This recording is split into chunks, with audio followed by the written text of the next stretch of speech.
आखिर जगन्नाथ जी ने अपने आप को अपने भक्त की वजह से पूरी रात क्यों छुपा लिया?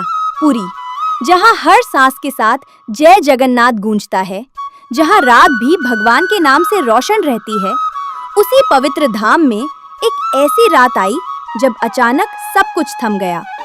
न मंदिर से कोई संकेत, न गर्भगृह से कोई अनुभूति, न भक्तों के हृदय में वो शांति।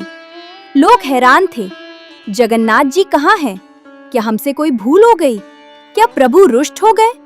लेकिन सच ये था कि उस रात जगन्नाथ महाप्रभु नाराज नहीं थे। वो दंड देने नहीं, बल्कि किसी अपने को बचाने के लिए स्वयं को छुपा चुके थे। पूरी नगरी को अंधकार में डालकर भगवान एक ऐसी लीला रच रहे थे जिसका कारण कोई राजा नहीं जानता था, कोई पंडित नहीं समझ पा रहा था। और उसी रहस्य से इस कथा की शुरुआत होती है। उसी रात पुरी की एक संकरी गली में एक छोटी सी कुटिया थी, जहां माधव दास नाम का एक सीधा साधा सेवक सिर झुकाए बैठा था। उसका अपराध बस इतना था कि उसने नियम से पहले प्रेम रख दिया था। थकान और भक्ति में डूबा हुआ वो घंटी बजाना भूल गया था, और इसी भूल को मर्यादा भंग कहकर लोगों ने उसे मंदिर से निकाल दिया। माधव दास के मन में क्रोध नहीं था, बस यही पीड़ा थी कि क्या भगवान तक उसका प्रेम नहीं पहुंचा।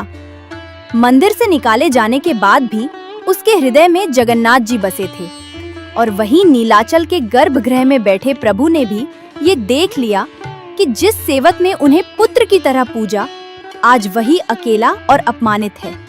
और यहीं से भगवान के हृदय में एक ऐसा निर्णय जन्म ले चुका था जो पूरी पुरी को हिला देने वाला था। नीलाचल धाम की उस शांत रात में जगन्नाथ महाप्रभु ने बलभद्र जी और सुभद्रा जी की ओर देखा और बहुत शांत स्वर में कहा कि जहाँ प्रेम को अपराध और भक्ति को दोष समझा जाए, वहाँ उनका प्रकट रहना निरर्थक हो जाता है। बलभद्र जी स्तब्ध रह गए और सुभद्रा जी की आंखें भर आईं, लेकिन जगन्नाथ जी मुस्कुराए और बोले कि वे पुरी छोड़ नहीं रहे हैं, बस स्वयं को छुपा रहे हैं, ताकि लोगों को ये समझ आए कि भगवान पत्थर में नहीं, भावना में बसते हैं। उसी क्षण गर्भगृह में जलते दीपों के बीच उनकी दिव्य उपस्थिति मानो अदृश्य होने लगी। मंत्र चलते रहे पर अनुभूति रुक गई, और पूरी पुरी में ये खबर फैल गई कि भगवान कहीं दिखाई नहीं दे रहे, जबकि सच ये था कि प्रभु कहीं गए नहीं थे। वे अपने ही एक जन के पास जाने की तैयारी कर चुके थे। उसी रात जब पूरी नगरी मंदिर के बाहर व्याकुल खड़ी थी, एक नन्हा सा बालक फटे वस्त्रों में थके कदमों से माधव दास की कुटिया तक पहुंचा और धीमे से दरवाजा खटखटाया। माधव दास ने दरवाजा खोला तो सामने खड़े उस बालक की आंखों में भूख और भय के साथ एक अजीब सी शांति थी। उसने कहा कि उसे डर लग रहा है और कुछ खाने को चाहिए, और जिसे आज सबने ठुकराया था, उसने बिना कुछ पूछे उसे भीतर बिठाया, अपने हिस्से का थोड़ा सा भात साग परोसा और प्रेम से खिलाया। जैसे ही बालक ने पहला कौर लिया, माधव दास के हृदय से पीड़ा बहने लगी, और उसके मन में एक अटल अनुभूति जागी कि वर्षों बाद आज स्वयं जगन्नाथ जी ने उसके घर भोग स्वीकार किया है, क्योंकि प्रेम को भगवान कभी अस्वीकार नहीं करते। अगली सुबह जैसे ही हुई, पूरी पुरी में हड़कंप मच गया, क्योंकि मंदिर के कपाट तो खुले, मंत्रोच्चार भी हुआ, लेकिन गर्भगृह में वही अनुभूति नहीं थी। न भक्तों के मन को शांति मिली, न अन्न भंडार भर पाए। चूल्हे ठंडे पड़ने लगे और लोगों को समझ आने लगा कि ये साधारण घटना नहीं है। राजा से लेकर पंडितों तक सब व्याकुल हो उठे, और तभी एक वृद्ध सेवक की कांपती आवाज गूंजी कि कहीं हमसे कल कोई भारी भूल तो नहीं हो गई। और उसी क्षण सबकी आंखों के सामने माधव दास का चेहरा आ गया, वही सेवक जिसे प्रेम के कारण अपमानित कर निकाल दिया गया था। अब लोगों को आभास होने लगा कि भगवान ने खुद को छुपाया है, तो किसी दंड के लिए नहीं, बल्कि अपने भक्त के अपमान का उत्तर देने के लिए। और यही समझ उन्हें उस कुटिया की ओर खींचने लगी, जहां शायद सत्य स्वयं प्रतीक्षा कर रहा था।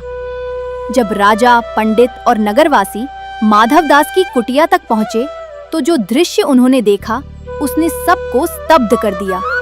वही नन्हा बालक जो रात भर माधवदास के पास रहा था, उसकी कुटिया के आंगन में शांति से बैठा था और माधवदास के चेहरे पर वर्षों बाद सुकून था। जैसे ही लोगों ने उस बालक को देखा, उनके हृदय में अपराध बोध भर गया और उसी क्षण वह बालक धीरे धीरे दिव्य तेज से भरने लगा। क्षण भर में वही बालक शंख, चक्र, गदा और पद्मधारी जगन्नाथ महाप्रभु में परिवर्तित हो गया। सब लोग धरती पर गिर पड़े, आंखों से आंसू बह निकले और प्रभु ने करुण स्वर में कहा कि जहां प्रेम का अपमान होता है वहां वे प्रकट नहीं रहते, लेकिन जहां सच्ची भक्ति होती है वहां स्वयं चलकर पहुंच जाते हैं। और उसी पल पूरी को समझ आ गया कि भगवान ने खुद को क्यों छुपाया था। जगन्नाथ महाप्रभु ने करुण दृष्टि से सबको देखा और कहा कि उन्होंने स्वयं को इसलिए छुपाया था ताकि संसार ये समझ सके कि भगवान नियमों से नहीं, भावना से बनते हैं। उन्होंने बताया कि मंदिर की मर्यादा आवश्यक है, लेकिन उससे भी बड़ी मर्यादा है भक्त का प्रेम। और जिस दिन प्रेम को छोटा और विधि को बड़ा मान लिया जाए, उस दिन भगवान भी अदृश्य हो जाते हैं। माधवदास के सिर पर हाथ रखकर प्रभु ने उसे उठाया, पूरी नगरी को क्षमा का पाठ पढ़ाया और कहा कि वे सदा वहीं प्रकट होंगे जहां उन्हें हृदय से पुकारा जाएगा। इसके बाद जैसे ही प्रभु पुनः नीलाचल धाम में प्रकट हुए, लेकिन उस दिन प्रभु के मुख पर एक गंभीर शांति थी, जैसे वे केवल लीला नहीं बल्कि चेतावनी भी देकर गए हों। राजा, पंडित और सेवक सब समझ चुके थे कि उनसे बड़ी भूल हुई है, क्योंकि उन्होंने नियमों की आड़ में एक भक्त के प्रेम को ठुकरा दिया था। उसी दिन महाप्रभु ने आदेश दिया कि माधवदास फिर से मंदिर सेवा में लौटे, लेकिन माधवदास की आंखों में विनम्रता थी। उसने हाथ जोड़कर कहा, प्रभु, अब मुझे मंदिर नहीं, बस आपका स्मरण चाहिए। और ये सुनकर जगन्नाथ जी के नेत्र नम हो गए, क्योंकि उन्हें समझ आ गया था कि सच्ची भक्ति पद से नहीं, समर्पण से जन्म लेती है। माधवदास उस दिन मंदिर से बाहर आया, लेकिन उसके चेहरे पर कोई खालीपन नहीं था, क्योंकि जगन्नाथ महाप्रभु स्वयं उसके हृदय में बस चुके थे। समय बीतता गया और लोग देखते रहे कि वही माधवदास अब जहां बैठकर नाम स्मरण करता, वहां वातावरण पवित्र हो जाता, भूखे को अन्न मिल जाता और दुखी को शांति मिलती। कहते हैं कि उसके अंतिम समय में जगन्नाथ जी पुनः उसी बालक रूप में आए, हाथ पकड़कर बोले, अब मुझे छुपने की आवश्यकता नहीं, क्योंकि तूने संसार को बता दिया कि मैं मंदिर की दीवारों में नहीं, प्रेम करने वाले हृदयों में वास करता हूँ। और उसी क्षण माधवदास ने मुस्कुराते हुए प्राण त्याग दिए, जबकि पुरी की हवाओं में एक ही संदेश गूंजता रहा, जहाँ भक्ति सच्ची होती है वहाँ भगवान स्वयं चलकर आते हैं।